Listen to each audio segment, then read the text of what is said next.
दोस्तों आदावर से मैं नीस अहमद खान हिंद वॉइस से आपसे मुखातिब हूँ।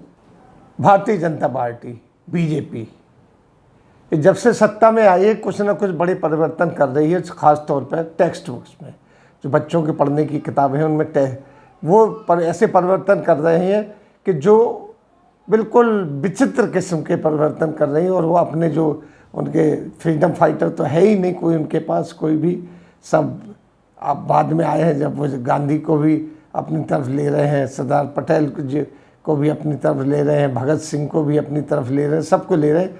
इनका अपना कोई फ्रीडम फाइटर नहीं है। जो भी हैं उनके बारे में वो इस तरह की मनगढ़ंत बातें पढ़ाने की कोशिश कर रहे हैं बच्चों को, जो कि उस ज़माने में तो क्या इस ज़माने में बड़ी अद्भुत लगती हैं। ये वैसे भूत प्रेत के बच्चों की कहानी जैसी लगती हैं। उन्होंने सावरकर को, जिनको वीर सावरकर कहते हैं, जिन्होंने माफ़ीनामे काफ़ी लिखे थे जब वे अंडमान की जेल में बंद थे ये, तो उनको वीर सावरकर कहते हैं। तो सावरकर के बारे में इन्होंने कर्नाटक के स्कूल में 8वीं क्लास में एक इन्होंने अध्याय जोड़ा है। उसमें ये बताया गया है कि जब 1911-1924 के बीच में जब ये अंडमान जेल में बंद थे सावरकर, तो वहाँ से कोई छेद नहीं था, कोई रोशनी आने के लिए भी जगह नहीं थी, क्योंकि अंडमान का जेल था वो।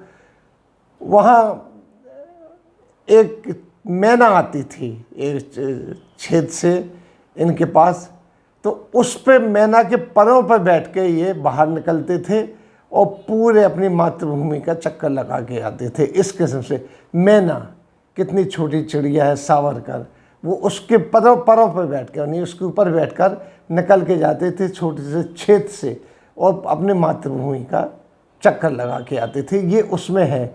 हालांकि उसके बारे में जब विवाद चला तो इसको ये नहीं डिनाई नहीं कर रहे हैं वो कि गलत है, उसको सही साबित करने की कोशिश कर रहे हैं। लेकिन अब उसमें विवाद चल रहा है। देखने वाली बात है कि बच्चों को अभी क्या पढ़ाया जा रहा है।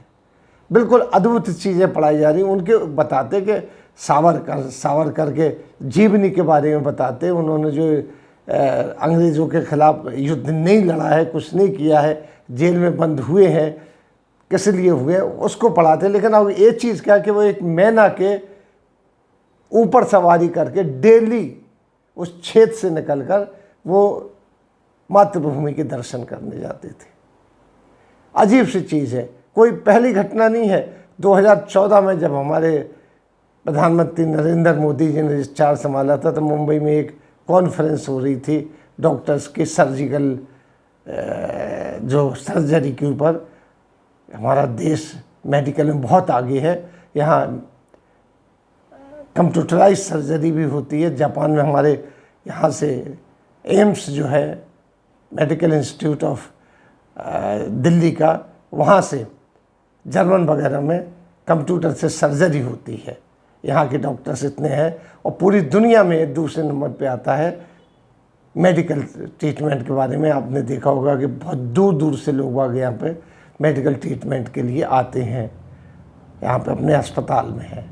वहीं एक मीटिंग थी बहुत बड़ी डॉक्टर्स की, उसमें नरेंद्र मोदी जी गए। उन्होंने उसमें भाषण दिया, सर्जरी के बारे में भाषण दिया कि हमारे यहाँ सर्जरी बड़ी पुरातन है। गणेश जी के ऊपर भी जो हाथी का मुखड़ा लगाया गया था वो सर्जरी के ज़रिए ही लगाया गया था। हालांकि किंवदंतियाँ कुछ दूसरे किस्म की हैं, वो मैं यहाँ नहीं बताऊँगा कि किस तरीके से उनके सर काट के दिया गया था शंकर जी ने। फिर जब उन्हें पता चला कि हमारे पुत्र हैं तो उन्होंने एक हाथी का सर लगा दिया था। ये धार्मिक कथा है, लेकिन इसको उन्होंने ये सिद्ध किया कि सर्जरी हमारे यहाँ पे कितनी पुरानी है, नई नहीं है। इस तरह की कई चीज़ें हैं जो पढ़ाई जा रही हैं, कही जा रही हैं। जिस तरीके से बताया जाता है कि कुछ करने से ये हो जाएगा, जादू मंत्र किस किस्म की चीज़ें फिर से दोबारा से शुरू की जा रही हैं। अभी हाल में जो ये चीज़ हुई है सावरकर के लिए, तो सावरकर विवादों में हरदम रहे हैं। इससे पहले भी कर्नाटका में आप देखिए कि एक चौक के ऊपर उनकी जब फोटो लगा दिए, पोस्टर लगा दिए गए, उस पर विवाद हुआ। ये कांग्रेस के दफ्तर के सामने उनका एक पोस्टर लगा दिया गया, उस पर विवाद हुआ। विवाद कहीं करते हैं वो ये सोचते हैं कि विवाद से जो सावरकर है उनकी छवि दूसरी बढ़ जाएगी, लेकिन वो ये नहीं समझते कि सावरकर की छवि बिगड़ भी सकती है। ठीक है, वो महापुरुष थे, लेकिन तो उनकी सही बातें बताना चाहिए। उनका जो उन्होंने इसको जो 1857 के लड़ाई हुई थी अंग्रेज़ों से, जिसे गदर कहा जाता था, उसे उन्होंने भारत का पहला स्वतंत्रता संग्राम का युद्ध बताया था। सावरकर ने ही इस बात को लिखा था। वो उनका अपना एक कंट्रीब्यूशन है। वो देशभक्त थे, देश में उन्होंने जो कुछ किया वो नहीं बता रहे, ये बता रहे हैं कि वो एक मैना के ऊपर सवारी करके एक छोटे से क्षेत्र से निकल के जाके अपनी मातृभूमि की दर्शन करके रोज़ाना डेली आते थे।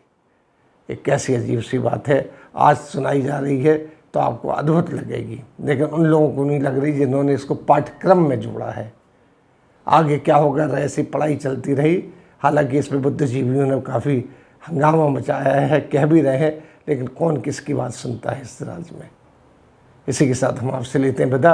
अगले अंक में फिर हाजिर होंगे, तब तक के लिए दीजिए हमें इजाज़त।